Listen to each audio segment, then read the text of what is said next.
Welcome to Straight from the Horse's Mouth, where we cut the BS and give you the truth all about sports. Once again, I am Bryce Olden, hosting with Bryce Davis. Merry effing Christmas. It is a Christmas edition of the podcast. It's very warm outside. Yeah. When you're from the Midwest, you expect like 20 degrees. Yeah. Your bones is chilled. Mm-hmm. You know, you're trying to get inside and just stay inside. Yeah. It's like a spring day out here right now. Right. So, I mean, that's a good thing and a bad thing. Yeah. Right? Global warming is real. Yeah. But it is Christmas, man, and we wish you guys and your families Merry Christmas and a happy holidays, as well as to you guys. Yes, of course. Thank you. To yours. Yeah, it's been a long year, man, getting here. You know, I'm proud of us and the consistency that we've had, and all that kind of stuff. And obviously, we'll do one more pod before the year ends, do like a year wrap-up type of thing. But it's good to start the year off with the people. You know what I mean? Start off with you guys and end it with you guys. Yeah, it's cool. You know what I'm saying? But anyway, man, that's not what we came here. We came here to talk some sports. Yep. Obviously. Yep.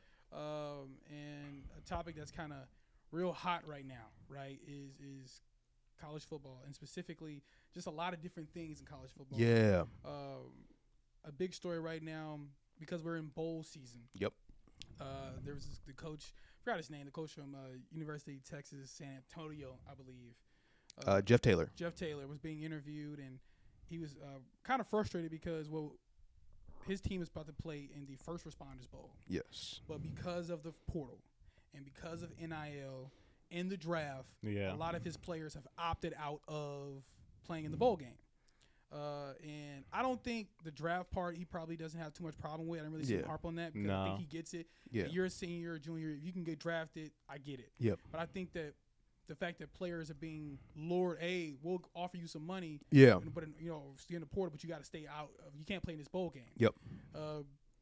I don't know if he sees that as an integrity issue, that's what it kind of sounded like. Selfish is me type of thing. It's a weird one for me because I think it all depends on kind of the bowl that you get. Right. Right. They're a 6-6 team. They were average. Right. At best, and they got an average bowl. They got a bowl that's going to be on after Christmas. And I'm gonna be honest with you. If I'm a player and it's like, hey yo, sit out and you can get this much money and you out of this school, I'm gone, yo. Like this bowl does nothing for me in terms of what college football has become. There's a discussion about that, about what has college sports become. Well, it's like mini professional sports. Yeah.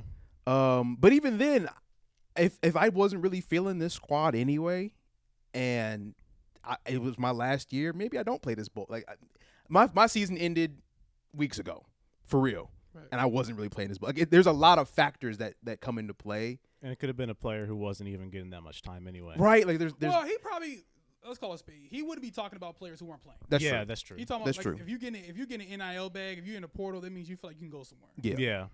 Well, I mean, there's some people who hit the portal and don't go nowhere. Well, I'm just saying, but like it's true. That's You feel. He talked about that. Yeah. He said that I hope that the information that these guys are getting are accurate. Yeah. I would hate for them to leave and then they're just in no man's land, which is a thing in the portal. That happens. Players who just be sitting there. That just happens. But at the end of the day, it's kind of where we at. You know, like I know it sucks. It really does. But we were always heading this way, especially with all the bowl games. Like some of these bowl games just aren't appealing, and they don't have any type of status. So, like, what's the game that I'm playing for one more extra game for a bowl that really doesn't matter to me? That's what they have to fix, I think. They got to make this feel more – some of these bowl games just don't feel important. I bet you if they felt important, more dudes would be like, nah, I want to play in this game. And that's what I feel. So, okay, so I'm trying to look at it from two different lenses, right? Yeah. The lens of the fans, yeah. The lens of the people who are actually playing, the coaches and the players, right? From a fan standpoint, I think it's safe to say it's 2026, right? I mean, 2025. No one ever really cared about some of these damn bowl games. No. It's just true. It's been, I mean, since in my entire life, there are some bowl games that I just did not care about. They were PlayStation on, Bowl. Right. They were on, but who you know? Yeah. You'll read the name of the bowl game. It's like, the what? Well, like, who cares? Like, I don't care. Like you said, it has no bearing on anything. It's just an extra game. You know what I'm saying? Now, from a player standpoint, I think pre-NIL, a lot of guys played in it because it could have been their last time playing football. Yeah. Mm-hmm. A lot of guys play. You know, maybe it was in a nice location. So yeah. maybe you're a school it's very cold where you're at right now, and you get to play in a bowl game in the South. Yeah, the South, the Hawaii Bowl makes right. sense. It's warm and all that kind of stuff. So so I get it from a player standpoint. I get to keep playing football. I get a free vacation. You know what I'm saying? Yeah. And I get to keep playing the game I love and all that kind of stuff. But now, and I think, and I could be wrong. I think some schools got money if they won bowl games too. Some schools do. I think there was a cash prize for a lot of these bowls, but it wasn't as substantial as the Rose Bowl. And the players weren't getting a cut from it anyway. Yeah. You know what I'm saying? So I think that we're in a day and age where, as we get older, you have to adjust your form of thinking. Yep. We're not going to go back to the way things were. Right? Yep. Players have a lot of autonomy now. They have a lot of power. Right. This whole time, you're crazy if you think the players actually ever cared about a bowl game. Yeah. They cared about playing football. Yeah, but no one was like, yo, I'm coming to college football just so I could play in the Mario Kart Bowl. You know what I'm saying? The Chick-fil-A Bowl. You're right, the Chipotle Bowl. Like, yeah. Come on, you know what I'm saying? Like, let's just call a spade a spade. Yep. Right now, if it was like the big dogs, Rose Bowl, Cotton Bowl, Gator Bowl, Fiesta Bowl, like all that type of stuff. The prestigious bowls, absolutely. Right, right. You know what I'm saying? Those matter. Is the Peach Bowl one? Was that one? Peach Bowl was one. Yeah, that's one. Like those Is matter. it Orange Bowl you know one? Yeah, Orange Bowl. You know what I mean? Like those mattered. But like these other bowls, man, like the Nutcracker Bowl, the I just ate pineapples yesterday bowl. Yeah, the Bean Bowl. Right, like, bro, nobody the Kraft Cheese Bowl. Right, the Kraft Cheese Bowl, you know what I'm saying? Get a box of cheese if you win. Yeah. You know what I'm saying? Like, no one ever cared, right? Nope. I do think that, I will say this. I think that if you signed on to play for a school, you have to finish. To me, I do believe in that. I do believe in honoring your quote-unquote contract. Right. Mm-hmm. This bowl game, now, an argument could be made that a bowl game is not a part of the contract. That's true. I signed on to play conference games. I signed on. This is our actual season. Yeah. There's a world, because technically we would have went, what? You said it went 6. They would have went 4 and 6. We don't go to no bowl game. The season would have just ended, right? Yeah. We just saw Notre Dame opt out of a bowl. Yeah. You know what I'm saying? So it's extracurricular. Yeah. So I don't have to do this. Yes. Now I think that going forward, what you might have to do, what some coaches might do, is start including that in the contract. You might have to. Yeah, you might have to. If we're gonna pay all this money, you must play, and that includes bowl games. Yeah. Yeah. Right. The only way you can't play it, to me, is the only reason I would let it slide is the draft. Yeah. If you go, hey, you know what, coach, thanks to everything you've done, I'm going to start training for the draft and focus on that. I don't want to risk injury for one more game, because football, you never know. Yep. One hit away. You know what I'm saying? That's the only outlet. But just because you're entering the portal, I don't care. You put in your contract, you need to honor it. Yep. NIL, you put in a contract, you need to honor it. Yeah. Because it don't matter to me. That's fair. You know what I'm saying? Yeah. I think that's fair. So I think that might be a way for them to kind of get around that, because I do believe in honoring your contract. Yeah. You say you're going to sign up and play for this school, finish the drill, finish the job. Yeah. Learn how to finish it. Yeah. Before cutting bait. I get that. I get that. I think the only problem is going to be other schools are like that. That's going to definitely make other schools pissed, because hey, we are trying to get that player, and you potentially injuring them like that. There will be a weird. I think that would have to be at the conference level for sure for NIL deals, not at schools. That might be the only pushback. Well, NIL's done at the school level. That's true. You know what I'm saying? Or the school booster level, or whatever you want to call it. You know what I'm saying? So you can't really have it like a broad, because I think it should be on a school by school basis. That's fair. Each just like in NFL, every contract ain't the same. That's true. Every incentive ain't the same. But there is a governing body of contracts. That's true. You got the NFLPA, that kind of stuff it has to go through and all that. But I don't know how much power you want to give the conference. I don't know how much schools would give that power to much conference. I don't know how much they would. Yeah. But anyway, moving on from that, but staying in college football. Yep. Another story that's kind of popped up on the scene. Obviously, this year, one of the biggest names that popped up this year that kind of rose on the scene was Diego Pavia. Yep. He was a Heisman candidate. Got a lot of swag to him and all that kind of stuff. And so the thing I didn't know about Diego Pavia was technically he wasn't supposed to play this year. He wasn't supposed to play this year. Yeah. But he filed a lawsuit against the NCAA and saying that his 2 years at the JUCO level should not count toward his NCAA eligibility. Yeah, so what he sued for was the NCAA's ruling that count junior college seasons toward the limit of the 4 seasons of NCAA competition. Pavia argued the rules unfairly restrict former JUCO players and limit their ability to make money through name, image, and likeness deals. The lawsuit claims that it violates the federal antitrust law by restricting competition in the labor market for college athletes. Mm-hmm. That was the gist of his lawsuit. Right. He got an injunction granted last year in December that allowed him to play this year, 2025. He lost at the district court level, or the NCAA lost, and he got a blanket waiver. Just let him play for this year and this year only, which is all he really needed. But he is still suing for precedence at this point to make it available for other JUCO athletes, that your years playing in JUCO, which is a different league altogether, it's not governed by. It's the NJCAA, something like that? NJCAA. That those years should not count towards the NCAA because that you the NCAA don't govern that body of JUCO athletes, right? And we'll have to wait and see what happens there. But the biggest question really is, does JUCO count? That's a great question. Yeah, I'm gonna keep it real simple. Let me tell you why I'm nervous about this. Okay, go ahead. So on the academic side, right? It counts. Yeah. Right? Yeah. It counts, right? You transfer. You could transfer credits from a junior college to a university. Right? Yes. People may not think it matters, but I do. It does. Because schools are greedy. They want money. Yep. Yeah. And I've seen schools do this with certain people who I know personally, where, you know what, we're not going to. Yeah. Absolutely. We're not going to honor some of these credits. Yeah. You got to come here and start over as a freshman or whatever. Yeah, these are the credits you got to take because we don't recognize those. Yeah, we don't recognize these classes. So what I'm nervous about is if this lawsuit goes through and it wins, then now that might apply to everything across the board. So now schools can be like, you want to come to this university? You got to take our classes. So yes, we'll take you because your GPA is better now compared to maybe when you were in high school. Yeah. Great, awesome.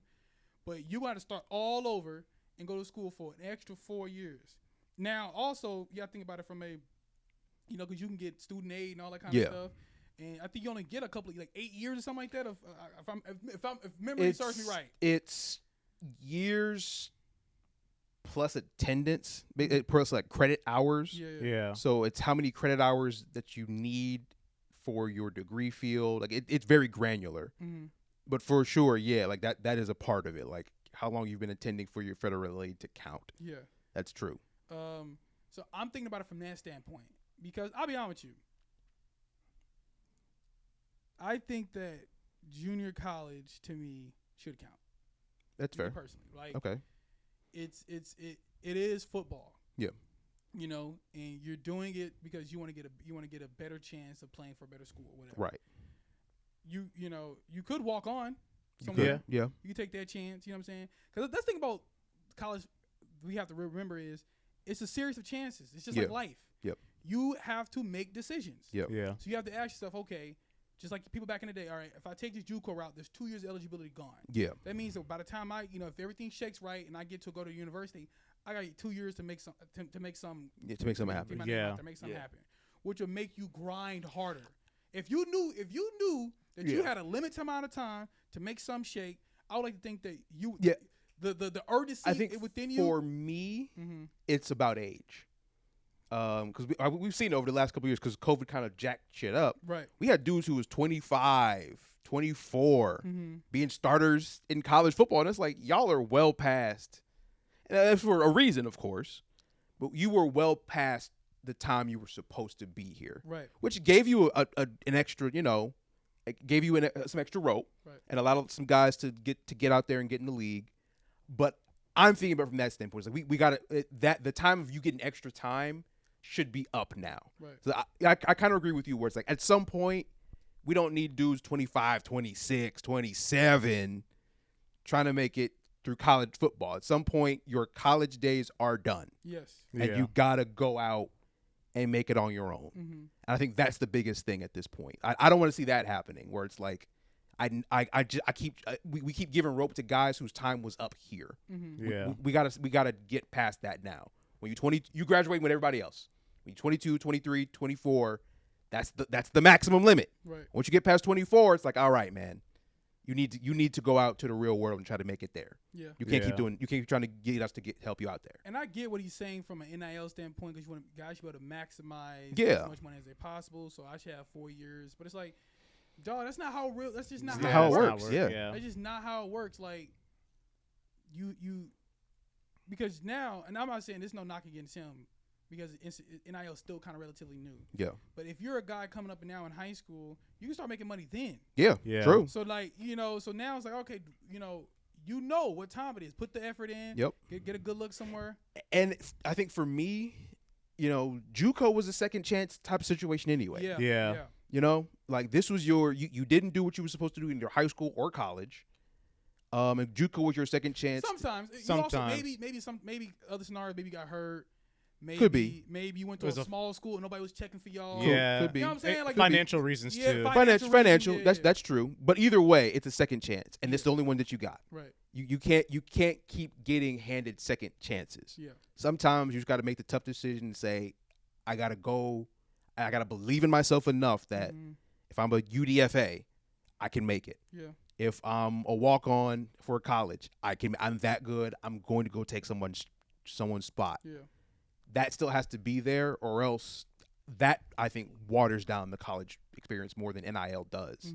Is when it's like, okay, you keep not succeeding, but you're still here, right? And we should have cut bait from you just because we have to.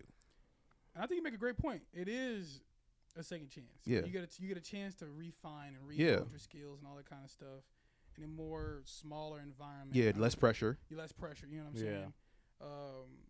So yeah, and then you can make an argument that technically you're getting 2 more chances. Yeah, you get 2 years after high school, which you have 4 years to prove yourself. Yep. You get 2 more years to refine hone your skills. You get another chance to play, football. You know what I'm saying? So like, at some point it's like, all right, like how many more chances should we keep giving you? And not for nothing. You went for 2 years. Let's just say you went for 2 years. Yeah. Somebody saw you. Yeah. You put on good tape. We'll offer you a scholarship and we'll offer you some NIL money. Cool, right? So why not keep taking that mentality at every level? Exactly. Why not go? You know what? Cool. I'll leave because I'll leave this money for the next kid. Yeah. Let me take my chance to the NFL. You know what I'm saying? And let me start the grind back, because that's what all life is. That's all it is. Yeah. We all got to start over with the grind. It feels like we're teaching the wrong lesson. Yeah. About life. Right. That's what college is supposed to be about: learning some of the life lessons here before it gets deadly. Right. Yeah. And we need to make sure that there's a grind that everyone needs to have. And it's a short time, right? Everyone knows in 4 years college is up, and what you doing? Yeah. You better have a plan once you cross that stage. That needs to be for athletics too. Like, you got to have a plan after how long we give you to participate in the college experience. If you for some reason are short on time, I'm sorry, but we can't. This used to be a case by case basis. We can't just do it for everybody. Right. It needs to stay a case by case basis. That's what I want. Moving on from college football to college basketball, but staying in the realm of eligibility. Yeah. What is eligibility? What is eligibility? Yeah, instead of what does it catch? Yeah, what is eligibility? What does it really mean? Is it a theory? So there's this Nigerian basketball player named James Nnaji. Yeah. James Nnaji was drafted in the NBA in the 2023 NBA draft. He was the 31st overall draft pick, I believe, by the Detroit Pistons, I believe. Yes. He never actually came over and played an actual NBA minute. He did have his rights by, I think, 3 separate teams. The Pistons had his rights, the Charlotte Hornets had his rights, and the New York Knicks had his rights. He played in a couple summer leagues for these teams, but never actually logged one single NBA minute. Yep. Stayed primarily overseas. However, let me point it out again. The man was drafted in the first round of the 2023 NBA draft.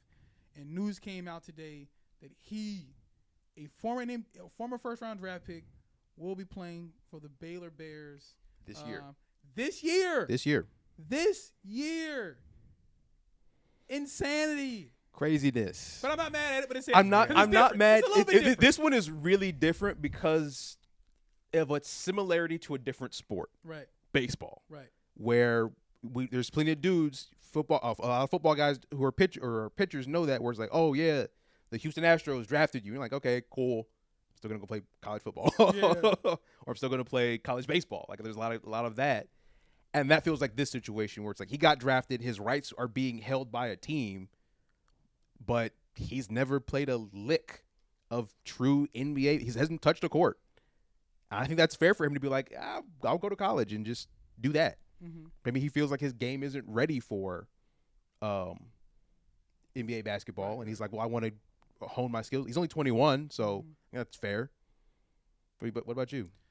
I'm not mad at it. If a player is allowed to use a good example, like Russell Wilson did it. I think Drew Henson back in the day did it. Brandon Whedon might have done it as well, where like they'll play professional baseball, play in the minors. Guess it's not working out, and then come back and play college football. Yeah, it's the same scenario. You know what I'm saying? Yeah. Dip your toe in the water in the professional ranks in a quasi manner, but not officially at the top.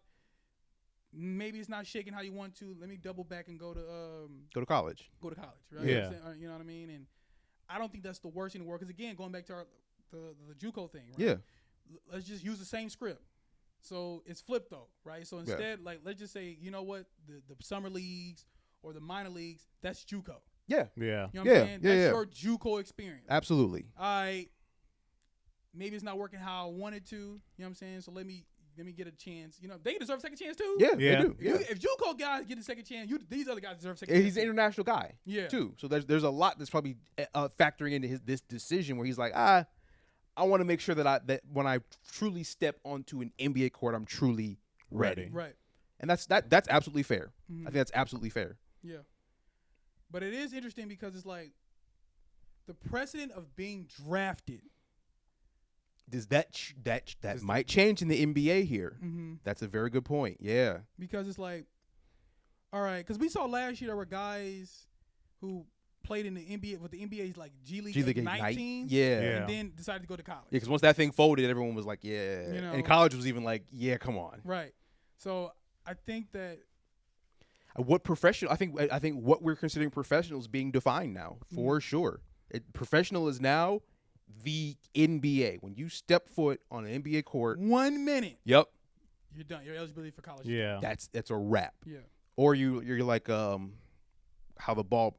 I think the Ball brothers got a bad deal because technically they also went overseas. LaMelo went overseas. Yeah. I think they were just salty at his dad why they did that. I think so too. Because LaMelo went overseas. LeAngelo couldn't play. Right. So he got kicked out of UCLA. So LeAngelo and LaMelo went overseas. He left UCLA. Yeah. He left. He left. That's fair. Got pulled out. Himself. Yeah. He had a thing. He talked about it on his podcast recently. That's true, yeah. He had a series of things they asked him to do. He said no. That's it. Fair. But LaMelo I still think should have been eligible because he also played overseas, and this dude played overseas. He gets to come. Like their professional league. He was drafted. Right. So they do have to I need them to answer for that one. I need y'all to answer for that one because that now that feels petty. I remembered that. That feels a little petty, but if that's going to be the case, let's set that standard now. Was LaMelo pre-NIL?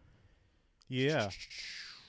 I believe so. I believe he was pre-NIL. So maybe that's the difference. Maybe, but I want a clear and defined answer now. And again, it's different when it's an overseas guy. Yeah. It's more about rights and all that kind of stuff. Yeah. Their system is different than ours and all that. Like guys are coming up in academies and they're probably getting paid, so it's different. It's different, but I just want to make sure now we get a clear and defined answer. So maybe if a dude who does go from high school to maybe overseas and then back has a clear path. Only thing that's scary is if you're an NBA team, it's like, so wait a minute, we can draft a guy, we can waste a first round draft pick on a guy, and a guy go, no, I'm going to college. Hey, Bo Jackson did it. Like that would scare me. Bo Jackson did it. I think the only way around that is it should be okay. You can go back to college, but we still got your rights. I think that's fair. Like absolutely, you can go and hone your skills, but once you come to the league, you're not going back to the draft. You're coming straight back to whoever team has. And your rights can be sold. Yes. You know what I'm saying? Yeah. But I think that once you get drafted, a team has your rights. I think you should still be. You probably go back to college, fine. Yep. But you don't get to play this game. There's no entering the draft for you. Yeah. So I don't. And conversely, maybe that helps, right? Maybe there's a dude who gets drafted at 18. And the team and them come to an agreement. It's like, we're not going to bring you on just yet. We got a bunch of stuff going on here. You can go. Or you're just not ready. Or you're not ready. You're not ready. Yeah. We've done some workouts. We don't think that you're ready, but we still want you. There's some stuff that we see that we like. Yeah. Go to college, go overseas, whatever, get skilled up, because we don't have the time to do it here. Mm-hmm. Yeah. We don't have time to develop you. Maybe that helps. What about the G League? I mean, that's an option. The G League Ignite folded. That was the point. I'm saying the G League still exists. The G League exists. That's true. You know what I'm saying? You can send a guy to a G League and play, but I guess I'd rather my guy be in college. Yeah. Under the tutelage of some great coach and all that kind of I stuff. would much rather he go to a place where I'm very sure that he's going to develop skills versus the G League, where I don't think guys develop in the G League. I'm just going to be honest with you. And I think they know it too. And maybe this, for the future of the NBA product, maybe this helps. Yeah. Maybe that actually like opens up more avenues for development for guys. I agree. Last topic of the day involves your guys' team. The Kansas City Chiefs. Yep. Heavy on the Kansas. Yeah, heavy on the It's all Kansas now. I just call them the Kansas Chiefs. Yeah, Kansas Chiefs. Kansas Chiefs. Story came out this week that it's official. The Chiefs are moving to the other side of the Missouri River. And they will be playing in Kansas. I forgot the county. Yeah, it's basically West Kansas City. Yeah. Which nicer area, by the way. And they'll be getting a new stadium. I forget what year it'll be developed, like the late 2031 is when they want it to be done. So development is starting now. And it should be noted that Kansas already took Sporting KC. Yep. Yeah. And the Royals are still in the process of trying to look for a new home because Kauffman Stadium, I guess, isn't cutting it. No. So they may get lured to Kansas as well. Yeah. Which would pretty much clean out Kansas City, Missouri. Yeah. And that pretty much means that the state of Missouri has lost 2 major football teams in a decade. Yep. You know what I'm saying? Yep. And we don't seem to care. Yeah. So what's your thoughts on everything? So my thoughts on everything, especially after the article that you sent, I think it's a lot of things. I think the first thing is I get why people don't like public funds to be used for stadiums and all of that. But when you're a state like Missouri, we need it. Yeah. I'm going to be very honest with you. We need it. You're from here. You're from here. What do we got, man? Right. Hey, come to see the Arch. The Arch. Come on now. Like, there's not a lot of excitement in the two major metropolitan areas of the state, and that's only going to get worse now. I think thing number 2, it was very smart of Kansas to strike while the iron was hot. They had land that needed development. They had a lot of funds that needed to be used. Let's go. Let's get it popping. And I think it was smart of Kansas City to explore all options, right? You have a team that's very hot right now. The next 2 years are going to be rough, but not right now. Not right now. Let's get that clear. Okay. Look, one bad year. Being very loose with the term now. Look at this guy. Hey, look at this guy. AFC West his Broncos get a little up. He wants to get a little uppity. All right, I see. I hope Justin Herbert takes you down. Hey, you said right now. I just want to clarify, not right now. Not right now. In the right, no, but in the next couple of years it's gonna be rough. But let's say in 4 years Kansas City is back making playoffs. I'm not gonna say it, but I'll let you say it. Okay. I hope your quarterback tears his ACL. No, I'm kidding. I'm kidding. I'm kidding. Oh, that's right. Yeah. Oh, that's right. But anyway, at some point the stadium had to get upgraded. This thing has been there since the 60s. Yeah. And it looks it. Let's be honest. It doesn't have the state of the art feel that a lot of other stadiums are needing and getting. Chicago is in the same fight right now because they threatened to go to Indiana. Exactly. Yeah. So at the end of the day, that Kansas City stadium has been the same since I was a kid. Yeah, facts. And it was the same when our dad was a kid. You know, like at some point you do need to update your facilities, and Missouri wasn't willing to get a new stadium. They were talking about renovating it, and that's not good enough, right? And the NFL is testing the waters for Super Bowls in every team stadium at this point. Market, yeah. Every market they can get, they want to have a Super Bowl. Missouri's gonna miss out on that now, and that pisses me off a little bit. I'm not gonna lie. Now let's not let.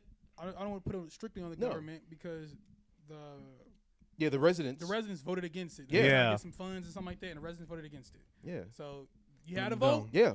And not you, but the people. The people in Kansas City. And they said no. Yeah. And I think another thing that people got to think about sometimes is not every single owner is just this billionaire. Yeah, the Hunts aren't. You got to differentiate the difference between the football being the main business, and football being just one of your side hustles. Exactly. Yeah. Stan Crockett could do it himself. Yeah, for sure. He's married to the Walmart heirs. Right. You know what I'm saying? He could do it himself. The people who own us, the Walton Penn, they could do it themselves. Yeah. Right? But like some of the other families, the Hunts, as much as we make fun of the Cincinnati owner, he ain't got it like Browns, that. Yeah, they don't. They need help. Yeah. You know what I'm saying? So I think a lot of fans, like, they just see football, like, oh man, they should have the money, bro. Nah, dog. That's not how that works. That's not how that works, dog. Yeah, Jerry Jones has oil and football. Right. That's why he's able to do what he does. Exactly. And that's the part that you think about too, is like sometimes fans don't understand, like, not all these owners are mega billionaires. Right. They're just like a couple billionaires. No different than the Raiders owner. Yeah. You know what I'm saying? Mark Davis. It's a family thing. That's all they got. Yeah, that's all they got is football, right? Which is why he couldn't afford to just do it himself in Oakland. He Yeah. gave some help, so he went there. Yeah. A lot of these things gotta start understanding, like, you gotta know your team, gotta know your owner. Yep. So if you think that, okay, you should better afford yourself, some of these owners who ain't got like that, they're like, you know what, dog? And especially some of the cities that are vulnerable. Yeah, facts. So, like, okay, realistically, the Giants ain't leaving New York. No. Right? Some of these markets are fine. They're not your team. Yeah. Wait, like, if you, like, where you gonna go? Yeah. Ain't go where? You know what I'm The saying? big city. But some of these other markets, like, all right, bro, you better be careful. Kansas City was one of them. Yep. Yeah. Oakland was another one. St. Louis was one. St. Louis And is I one. think, Chicago is one. You know what I'm saying? And I think both St. Louis and Kansas City, the people who live here said, like, for, like, Kansas City, they've been here for, like, forever. Mm-hmm. They ain't going nowhere. Right. They just left. Well, this like last they couple don't owe the city nothing for real. These last couple of years should prove otherwise. Yo. If it comes down to me getting my $1 billion stadium and I can host multiple types of things, not just football, but other stuff I can host as well, I'm going to take it. I'm going to take it. Yeah.